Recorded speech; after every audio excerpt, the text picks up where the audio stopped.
Available at audible.com. Death Before Dawn. The SEAL Strike Series, Book 1. By M.L. Strong. Narrated by Edison McDaniels. Matt shook himself to clear his head. Daydreaming could get him and everybody who depended on him killed. Matt narrowed his focus on his point man. Why is he taking so long? He stared intently as the two-man point element went to ground on the far side of the road. Then he saw his point man return to the road. He lay down and waved at Matt. Matt nodded and signaled to the others that it was time to move across. Duke stayed where he was, looking back until he saw the rest of the team start to move. Only the whites of his eyes were visible on his painted war face. They're moving across. He hissed at the grenadier next to him. Matt watched as the grenadier followed Duke as he adjusted his position by moving forward 5 yards, creating enough space for the rest of the arriving team members to set up a perimeter. Matt couldn't see shit. The crunching of the patrol beginning to cross the gravel road drowned out any opportunity to hear movement in the darkness ahead. He blinked a few times and started his visual sweep once again.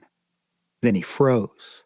The distinctive metallic sound of a rifle selector switch flipping to the automatic fire position echoed in the night. Matt's instinct screamed for him to do something. He simultaneously thumbed his weapon off safe and opened fire. Contact. Front. Caught in mid-stride on the gravel road, the other SEALs could not open fire forward without hitting their point element.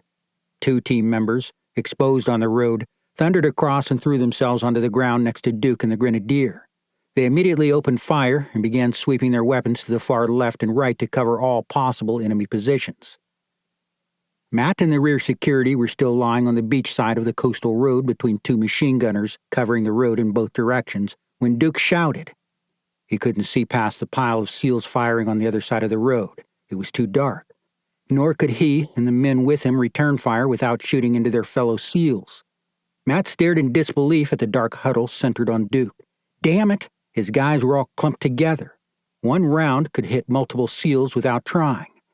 Matt jumped to his feet and yelled at the clustered SEALs. Spread out! He looked back at the 2 flank gunners still laying in position behind him. Let's go. Move up. Move across. Matt's words cut through the noise and spurred them into action. But before Matt could join the team on the opposite side of the road, he was knocked to the ground by a deafening explosion. Blazing red tracers angrily stitched across the night sky on both flanks and directly over the heads of the surprised SEALs. The intense fire was coming from a heavy machine gun well positioned on a low hill, directly to their front and slightly to the left. Matt's team obeyed his commands. They spread out, and the 2 flanking M240B machine gunners crossed over and set up on the far left and right of the firing line. Matt crawled up to one side of Duke and the wounded grenadier. The SEALs kicked into high gear, returning deadly coordinated fire. Commands and questions were shouted by the men in cool, measured reaction to the enemy contact. Their training had taken over, and the young men were on autopilot. This feeling of fear and exhilaration was what being a SEAL was all about. Matt's numb mind struggled in slow motion to grasp what was being played out all around him in all too vivid detail. He was vaguely aware that his men were returning fire. Someone was administering aid to the grenadier. They were sustaining the volume of fire in measured bursts and reloading smoothly. His men were doing their job. He needed to snap out of his mental fog.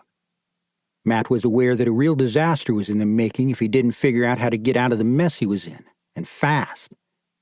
Despite his men's initial reaction, the enemy had gained fire superiority and was in command of the fight, pounding them from well-prepared positions on higher ground.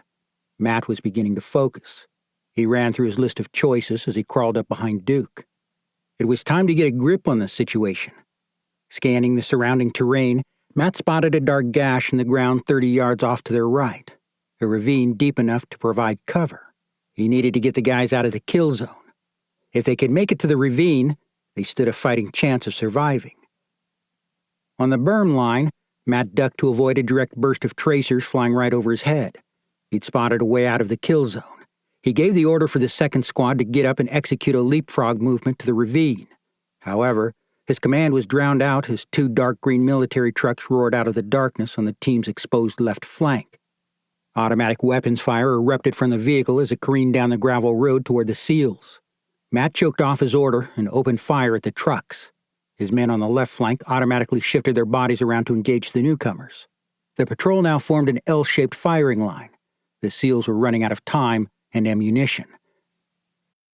Available at audible.com.